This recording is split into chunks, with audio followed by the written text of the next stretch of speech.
чи надаас нэвтрүүлэгт оролцож байгаа Ариог студийн багш Анх Цэцэг байна.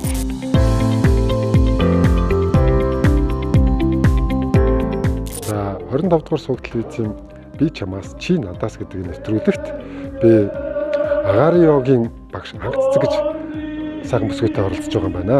Ингээд намайг найруулагч Ган болд гэдэг.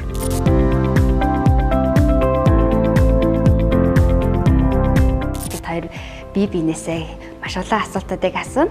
За бидэнтэй хамт байгаарай.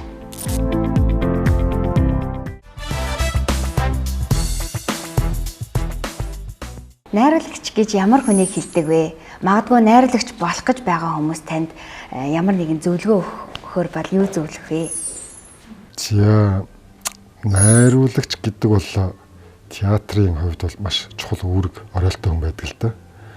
За ялангуяа найруулагч нар бол тухайн тайзан дээр болох гэж байгаа үйл явдлыг урьдчилж өөрөө олж хараад тэрийгэ тархиндаа боловсруулж чаад үзэгчдийн өмнөөс тэр одоо болох гэж байгаа үйл явдал болоод тэр тухайн концерт байт юм уу, кино байт юм уу, жүжиг байт юм уу тийм ээ. Энэ бүх үйл явдлыг үзэгчдийн одоо сэтгэл зүрхэнд ямар шугамар хүргэх вэ гэдгийг тооцож бодож олдог. Тал бүрийн мэдлэгтэй бөгөөд маш их нарийн одоо тооцоололтой сэтгэл зүйч бас нэг талдаа гэж хэлмээр ийм л мэргэжлийн ажил л да. Тэгээ энэ бас тодорхой хэмжээний авиас шаарддаг ийм л мэргэжлийн ажил та. Сошиал дээрээс өөрөө чинь харахад ер нь л нэг тийм инээд цацруулсан их эрг гэрэл дэгээтэй хүү юм аа гэж харагддаг. Тэгээ яг ийм байхын тулд өөртөө ямар дадал зуршлыг ер нь бий болгодог вэ? За миний хувьд болохоор ер нь хийж байгаа ажилдаа айгүй гоё тийм дурлах хэрэгтэй гэж боддог. Ер нь байгаа зүйлдээ сантааш буюу сэтгэл ханамжтай байх нь илүү хүмүүнийг өөдрөг байлгадаг болов уу гэж бодож байна. Ер нь бол байгаа зүйлдээ ер нь сэтгэл ханамжтай байх нь л хүнийг сэтгэл зүйн асуудалд айгүй гоё тийм тааламжтай байлгах болов уу гэж бодож байна. Тэгээ альва зүйлдээ зоригтой байх хэрэгтэй. Зорилгынхаа төлөө маш гоё тэмүүлэлтэй байх юм бол илүү өөдрөг байх болов уу гэж бодож байна. Сайн нөхөр, сайн аав бай гэдэг таны хувьд яг юу гэсэн үг вэ? За сайн аав байх, сайн нөхөр байх гэдэг энэ ойлголт бол гэр бүлийн хүрээний асуудал л да. Тэгээ энэ гэр бүлдээ хамгийн үлгэр жишээч байхыг л хэлнэ дээ. Ялангуяа өөр хүүхдүүдтэй өөрөө хамгийн одоо зөвөр үлгэр дуурайлт үзүүлж байж одоо яг л аав ямар байна өөр хүүхэд бас яг тодорхой хэмжээнд тэгж өсөж хүмүүждэг учраас өөрөө л ер нь гэр бүлийнхаа хамгийн том манлайлагч нь бөгөөд үлгэрдэгч нь дээрээс нь тугийн барьж урд нь салхи зүсч явдаг хүн шүү дээ. Тийм учраас сайн аав байх, сайн эцэг байна гэдэг бол одоо гэр бүлээ одоо шуурганы өдөөс сөрөөд авч явж байгаа туг бариад байгаа хамгийн урд нь яваа салхи зүсгчл гэж ойлгож болно доо. За йог бол одоо дэлхийд бас нэлээд түгэн дарагдсан ийм сайхан бараг спорт, урлаг гэдэг одоо аль альнийх нь одоо хослмол ийм сайхан зүйл юм л да. Тэгэхдээ энэ дотроос энэ агаарын йог гэдэг нь ер нь бусад йогоос юугаараа ер нь онцлог байт юм бэ? За агаарын йог, газрын йог гэж ярьдаг те. Йог гэдэг маань өөрөө хүний эрүүл амьдралын хэм маяг байдаг. Гол нь ямар урсгалаар хичээллэхээс шалтгаалаад хүн болгонд нөгөө харилцан адилгүй үр дүнтэй байдаг. Магадгүй та газрын йогийг 3 сар хичээлээд агаарын йогийг 1 сар хичээлэх хоёрын хувьд эрүүл мэндийн хувьд айгүй гоё тийм үр дүн өгдөг гэсэн. Бид нар одоо газрын йогоор хагас уруу хардаг бол агаарын йогоор бүтэн уруу хардаг гэх жишээний ч юм уу те. Эрүүл мэндийн хувьд бол маш гоё үр дүн өгөхөөс гадна дээш нь агаарт хөөх мэдрэмж хүний сэтгэл судлал хөдлөлийг айгүй гоё нөлөөлж адреналиныг бас айгүй гоё ялгарч өгдөг. Хүн өөрийгөө байх өнцгөөс арай өөр мэдрэмжээр хардаг нь илүү бол урлаг тал руугаач орсон юм шиг, йоглогч юм шиг те айгүй гоё тийм мэдрэмжийг өгдөгөр илүү даваа талтай болоо гэж бодсон. Монголд болохоор ер нь Монголын агаарын йогийн албаа манайхаас ер нь хамгийн анх 16 оноос эхлээд үйл ажиллагаа явуулж эхлээд агаарын йогийн холбоо гээд манай студиэс Монголын анхны агаарын йогийн багш нарыг бэлтгэж эхэлсэн. Тэгээ энэс хойш одоо бид нэр маш олон багш нарыг бэлтгээд Монгол оронд аюул олон тийм агаарын йогийн багш нар төрөн гарч ирж энэ тэнд олон одоо урсгал чиглэлтэй хойлоод ингээд дэлгэрч эхэлсэн. Шинэ уран бүтээл дээр ажиллахдаа та юун дээр илүү анхаардаг вэ? Тэгээд шинээр уран бүтээл хийх гэж байгаа хүмүүст бас нэг тодорхой хэмжээний зөвлөгөө өгөөч. найруулагч болгон л өөр өөр ингэсэн арга барилтай л да. Би тэгтээ нэг тийм таарлцсан болгоно барьж хийгээд байдаг бол хүн биш л дээ. Юунд ер нь жоохон санаа зовж эмзэглэж явна. Тэрэн дээр л одоо барьж авч одоо ноцолдож тэрнтэйгээ одоо бүр цаг хугацаагаа зарцуулж тэрнийхээ төлөө тархилгаагаа гарчлагаж нилээд эхлээд өөртөө бий болгож боловсруулсныхаа дараа л за энэ жүжиг бий л тавих хэрэгтэй юм байна. Энэ одоо жүжиг яагаад одоо нийгэмд хэрэгтэй байгаа вэ гэдэг дээр маш их шаналж зовж тэрийг мэдэрсний дараа тухайн уран бүтээлийг барьж авахд илүү эрчтэй бөгөөд далаацтай илүү одоо өөртөө ойрхоноор тусч орж ирдэг л дээ. Тэрнээс одоо зүгээр нэг тийм дэлгүүрт бараа зарж байгаа шиг захиалгын мөнгө төлөөд хийдэг ажил биш л дээ. Найруулагч гэдэг бол цэвэр өөрийнхөө сэтгэл зүйд уягдаж өөрийнхөө чин ирмэлзэл дээр одоо тулгуурлаж хийдэг юм л ажил. Би одоо сүүлийн үед энэ залуучуудын одоо ерөнхий одоо энэ атмосферыг харж байна, уур амьсгалыг харж байна. Ялангуяа энэ боловсролд оруулж байгаа манай Монголын соёл одоо энэ боловсролын яам болоод энэ соёлын яамны хийж байгаа үйлдэлүүд залуучууд хандсан энэ хандлагуудад нэг дутагдаад байгаа юм байна уу да гэж би боддөө. Энэ эх оронч хүмүүжлийн тухай ойлголт. Одоогийн хүүхэд залуучууд маань жоохон эх оронч хүмүүжлэхэд түлхэц өгөх одоо урлаг соёлын ямар арга хэмжээнүүд бид нар үйлдвэрлэж байна гэхээр ерөөсөө тэр зүйл маань маш ховор болчихж. Тэгээ одоо ирээдүйд Монгол хүн гэдгээрээ бахархдаг. Би Монгол улсын эрхчлөлөө тусгаар тогтносон Монгол улсын иргэнштэй гэж өөрөө бахархах эх оронч үзэлтэй тийм сайхан залуучуудыг бий болгоход ялангуяа соёл урлагийнхан, хэвлэл мэдээллийнхэн, боловсролынхан бидний аюу тум үүрэг роль бол аюух чухал юм да гэж би боддог. Тийм учраас би одоо тун удахгүй 2028 онд дэлхийн одоо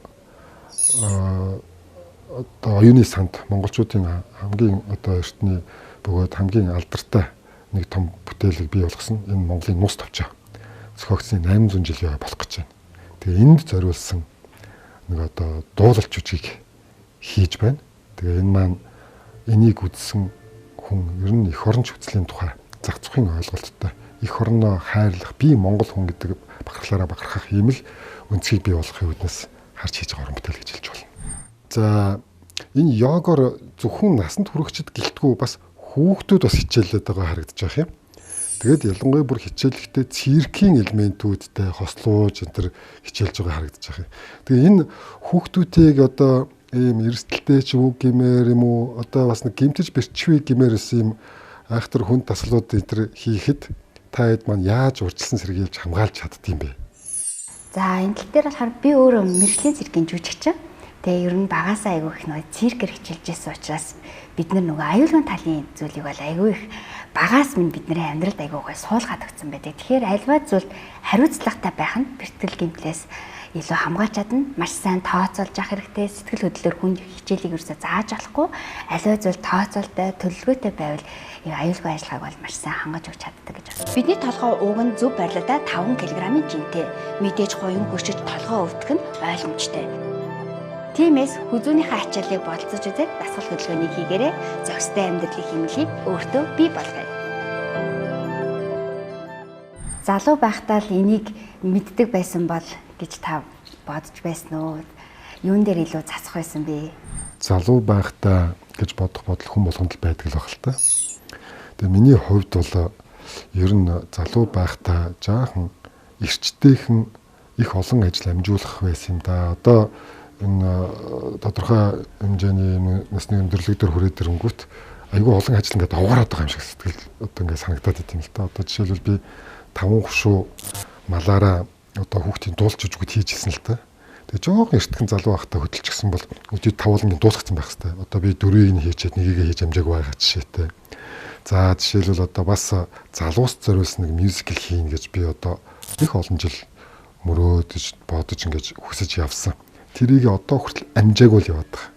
Гэхдээ яагаад амжихгүй байгаа юм гэхээр өөр бусад уран бүтээлүүд маань хажуугаар нь төлхөө орж ирээд байх жишээтэй. Тэгээд жаахан эрт эхлэхгүй явдаа хитрхи их одоо олон ажил руу зэрэг ингээд ороод дээрээс нь төрийн одоо байгууллага буюу одоо төрийн одоо урлагийн байгууллагад ажиллана гэдэг чинь цаг цаваар маш их таархан болгож олон одоо чиглэлийн ажлуудаар ингээд зэрэг шахацдаг учраас цаг зав маш бага болдчихсон юм уу да гэж одоогийн төрлөөс хардсан шүү дээ. Тэгээд би одоо бас харьцангуй яг хөө зүгээр тэр үеийн эрчтэйгээ одоо ажиллаад ингээд гүцээ чимсэн надад бас тодорхой хугацаа байна да гэж ер нь бол тооцдог. Ямар ч байсан бодсон бодлоо гүйцээн гэсэн төлөвлөгөөтэй л явж байгаа. Таны хийж байгаа ажил болоод таны өөрийн чинь ер нь чиг хандлага бусдад маш их урам зориг өгдөг болов гэмээр юм. Та яг энэ урам зоригийг ер нь яг өөрийнхөө хэмжээнд ер нь яаж бусдадаа түгээж хүргэдэм бэ? За мэдээж хамгийн ихний зүйл бол хүнтэй маш гоё ямар ч хүнтэй гоё мэдлж явах хэрэгтэй гэж би боддог. Ер нь хүнтэй маш гоё мэдлээд угтах тий эхлээд бид нарыг одоо нүүр царай ч юм уу тий гадаад төрхөөр минь хардаг бол дараа нь бид нар одоо ажлынхаа хувьд ч юм уу тий маш гоё чин сэтгэлээсээ хичээлээ заах ч юм уу тий тухайн хүнд сэтгэлээсээ ингээд хандах нь илүү гоё тийм урам зориг өгдөг болов гэж бодож байна. Тэгээ аливаа зүйлд нөгөө хүнд бас нөгөө магтаал гэдэг зүйлийг цаг тухайд нь илүү гоё тухайн мөчт нь өгж байвал тэр маань бас тухайн хүнд маш гоё тийм урамыг өгдөг баг.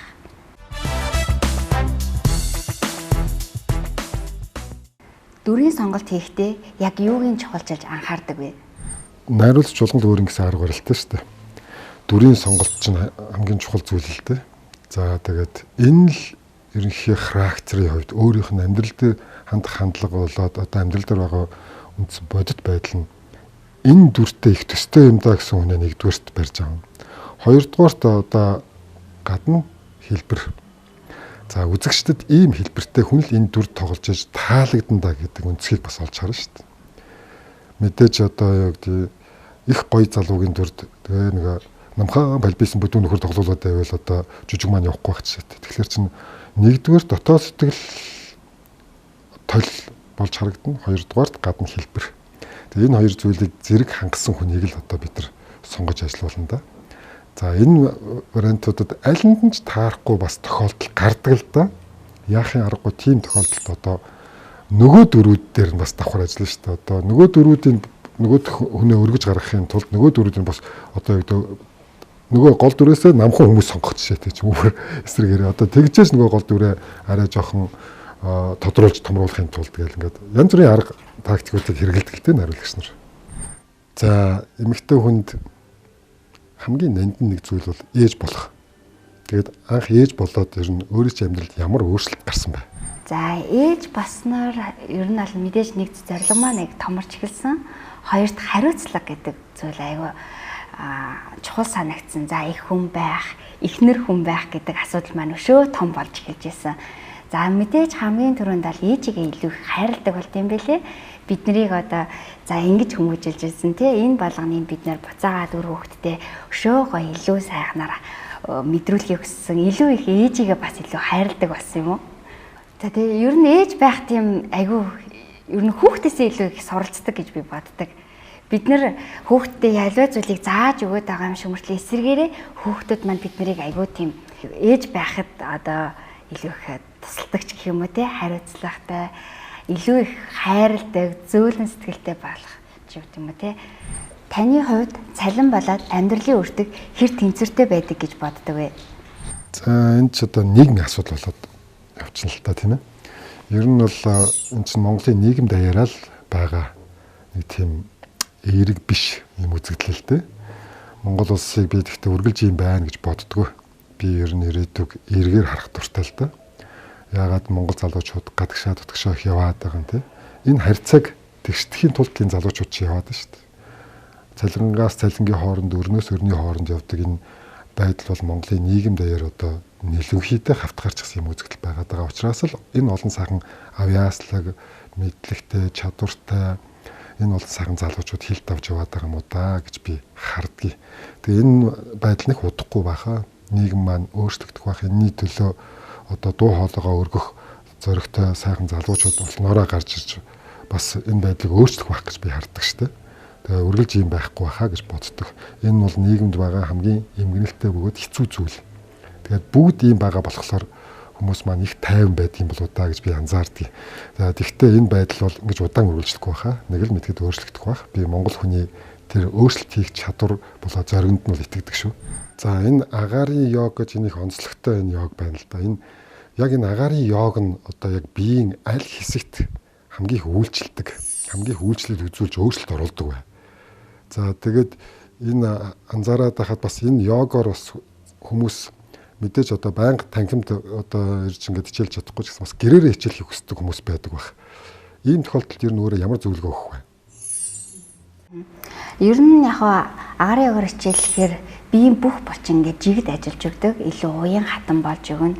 Дээрээс нь нөгөө би түрүүн хэлээдсэн те нурууны асуудалтай, толгоо өвддөг, хуян хөшдөг, хүзүү хөшдөг хүмүүс бол хамгийн сайн эмчилгээг бол агаарын йогоор өгдөг. Агаарын йогийг хичээллээд сайн хичээл дадуусны дараа гэрийн нөхцөлд хийсний илүү тохиромжтой байдаг. Яагаад тэгэхээр нөгөө хэдий сайн гэдэг боловч нөгөө яг техник журмын дагуу хийхгүй бол гэрт хийхэд бас жоохон төвөгтэй байгаад байдаг. Тийм болохоор тодорхой хэмжээгээр багшийн зааврын дагуу ч юм уу хийхэд илүү тохиромжтой байдаг. Агаарын йогоор хичээснээр стрессийг бууруулж амьдралын зөв хөвшилтэй болно. Баяр баясгалангийн үнэр амьсгалын дасгал хийснээр сэтгэлийн хөдөлгөөнийг сайжруулж ханаа томоноос уурьсан сэргийлнэ. Агаарт хөөх мэдрэмж таныг урам зоригтой болохоос гадна өөртөө итгэх итгэлийг тань нэмэгдүүлнэ.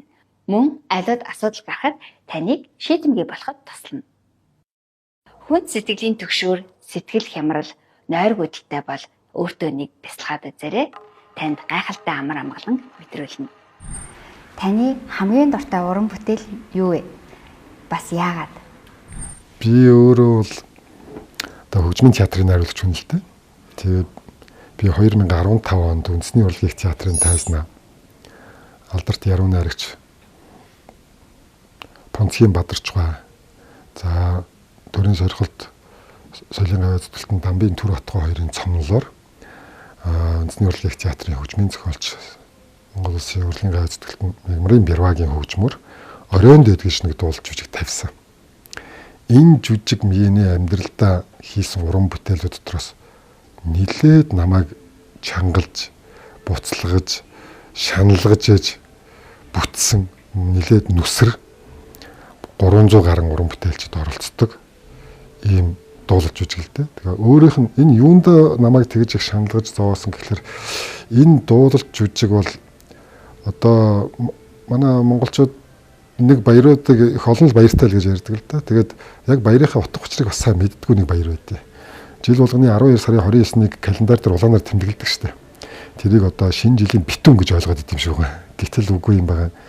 Монголчуудын 240 гаруй жил бусдын гарт, бусдын эрхшээлд, бусдын тугандор залбирч бусдаас одоо хараат байдалд амьдэрсэн тэр 240 гаруй жилийн эцэс буюу тэр 240 гаруй жилийн дарлагтал цэг тавиад бид тусгаар тогтносон өөрийн гэсэн эзэн хаантай, тугтай, засгийн газартай, таван яамтай, тамга тэмдэгтэй бүр тэр чойдгаа төрийн дуулалтай, төрийн далбайтай болсон тийм өдөр буюу 12 сарын 29-нийг эрхчлээ тусгаар тогтнолын хамгийн одоо сайхан тэмдэглэлт өдөр шүү дээ. Тэгээ энэнийхээ баярын утга учирыг тайлбарласан ийм дуулалж жүжиг хийсэндээ би их бахархаж явдیں۔ Тэгээ энэ жүжиг маань нэлээч олон хүний авяас чадвар хичээл зүтгэл дээр бий болсон олон сайхан уран бүтээлчдийн хүч чадал дээр одоо тогтож бий болсон учраас энэ уран бүтээлдэл хамгийн их хайртай байт юм да. За улсын маань нийслэл Улаанбаатар хот маань өвөл болохоор хамгийн том проблемын нэг бол агаарын бохирдол байдаг. Тэгээ энэ агаарын бохирдолд одоо өртөхгүй хүн нэг ширхэж байхгүй байна л да Улаанбаатарт. Чи харьцангуй энэ бохирдлыг одоо бохирдолтой тэмцэхийн тулд хүний хувьд ямар арга хэмжээр нь авч байна вэ? За мэдээч хэрэг хамгийн түрүүнд нөгөө нэг хүүхдэд айл болох салхинд гаргахыг хичээдэг. Тэгээ салхинд гарна мэдээж утаа банаар ихтэй учраас бидэд айл болох маска сайн зүүх хэрэгтэй. Тэгээ дээрээс нь амьсгалын дасгалуудыг бас хийвэл илүү тохиромжтой санагддаг. Бол нөгөө агаар салхинд гараад тэрнээс бид нар яг ингээл агаарыг бол бас ингээд янзалж чадахгүй шүү дээ. Тийм болохоор боломжоор л хүүхдүүдээ салхинд гаргана. Амны маскын гарахтан зүйл нь хоолоо амын сайн зайлан тий айлуулах, чөлөөтэй амьсгалах боломжийн нас айгүй гой олгож өгөх хэрэгтэй. Амьсгалын заслуудыг бас хийж хаад зөөлөн хэлбэрийн амьсгалын заслуудыг хийгээд илүү тохиромжтой. Гэр бүлтэй байх нь ажлын амжилтанд хэрхэн нөлөөлдөг вэ гэж боддог вэ? Энэ ч одоо уран бүтээлч хүний хамгийн л одоо чухал асуудал шүү дээ. Тэгэхдээ энэ нэг хэцүү юм нь уран бүтээлч байна гэдэг бол заавал нэг золиос гаргах нэг юм шаардлага гардаг. Тэгээд сайн уран бүтээлч, сайн уран бүтээл гаргая гэж зүтгэж байгаа тэр агшин бол ямар нэг байдлаар золиос гаргахыг л шаардсан байдаг л та. Маш олон уран бүтээлчд одоо энэ уран бүтээлийн ажил хийж байгаа олон сайхан уран бүтээлчд бол дандаа л золиос гаргаж иж энэ бүгдийг бий болгодог. Тэгээд тэр золиос гаргаж байгаа нь гэр бүл нь ард талд нь маш их золиослогдож үлддэг л дээ. Заримдаа одоо шөнөл гэртээ орж унтаад өглөө бараг нар мандаг багт гараал явна. Орой нар жаргацсан харанхуй улсаа гэртээ орно. Ямар сандаа манай хүүхэд надаас нэг удаа тэгж асууж байсан шүү дээ. Хөөх аав та яагаад нартаа багт хүрээд ирв гэж нэг удаа тэгж асууж амьдралдаа анх удаа нартаа багт орж ирж аав нь харагдсан л одоо тохиолдол байхгүй. Гэх мэтлэн энэ бол зөвхөн миний амьдрал биш. Энэ уран бүтээлч хүн болгонд байдаг л зүйл. Тэгээ энэ урлаг уран бүтээлийн ажил гэдэг бол угаасаа юм золиос шаарддаг. За тэгээд энийг ойлгодог гэр бүлтэй байна гэдэг бол өстой бурхнаас өгсөн бэлэг. Тэгээд уран бүтээлч болгон гэр бүлтэй уран бүтээлээ гараад дуусны дараа л өстой хүн болгон дотроо баярлдаг байх та гэр бүлтэй. Тэр гэр бүл байгаагүй бол тэр уран бүтээлч арт тал тийм найдвартай байгаагүй бол тэр уран бүтээл гарахад үнэндээ хэцүү байхгүй. Ер нь чи өөрийгөө тэгж бодож үзсэн үү? За чамааг одоо анхцдаг гэдэг хүнийг мэдгүй зөндөө хүмүүс байгаа. Ер нь тэр хүмүүс чамааг ер нь юу гэж боддог бол гэж чи ер нь бодож үзсэн үү? За намайг мэдгүй юм чинь одоо нэг тийм хүн гэж бодохгүй л ах гэж бодож байна. Магадгүй санаандгүй ажлаар минь харсан бол тий йогийн багш гэж харах бах. Тэгэл яг мэдгүй хүнээ бол тийм юм гэж бодно гэж бодохгүй л байна.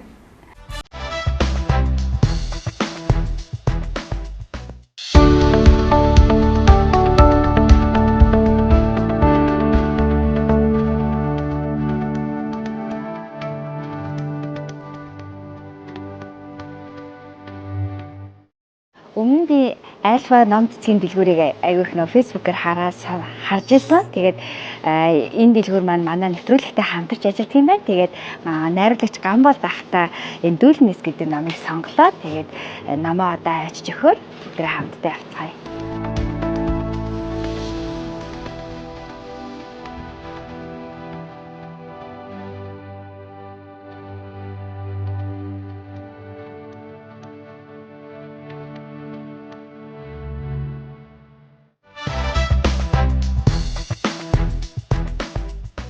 За сайн байна уу? Өдрийн мэнд хүргэе. Өдрийн мэнд. Ингээд одоо би харж танилцж байгаа да маш их баяртай байна. Ингээд альфа ном цэцгийн дэлгүүрээс авсан энэ цэцгийн баглааг танд барья. Баярлалаа. Дүүлнэс гэсэн юм гоё номыг танд бас бэлгэж байгаа. Оо ямар гоё баяртай байна. Баярлалаа. Баярлалаа. За миний асуулт бол хэрвээ ямар нэгэн тохиолдлоор орой хоолнд өрөх тохиолдол гарвал хэнийг хамгийн түрүүнд өрье гэж бодож байна. Ямар ч хэлсэн тэгэл хамгийн түрүүнд нөхрийг л өрөх байх та. За хоёр дахь асуулт. Одоо Монгол залуучууд маань гадаадад маш ихээр ажиллаж амьдрахаар явж байна л да. Энийн сайн талыг юу гэж боддог вэ? Муу талыг бас юу гэж боддог вэ? За гадаадад явж ажиллаж байгаа нь болохоор мэдээж гадны орнтой маш гоё танилцсан, соёлтой айгуу гоё танилцах.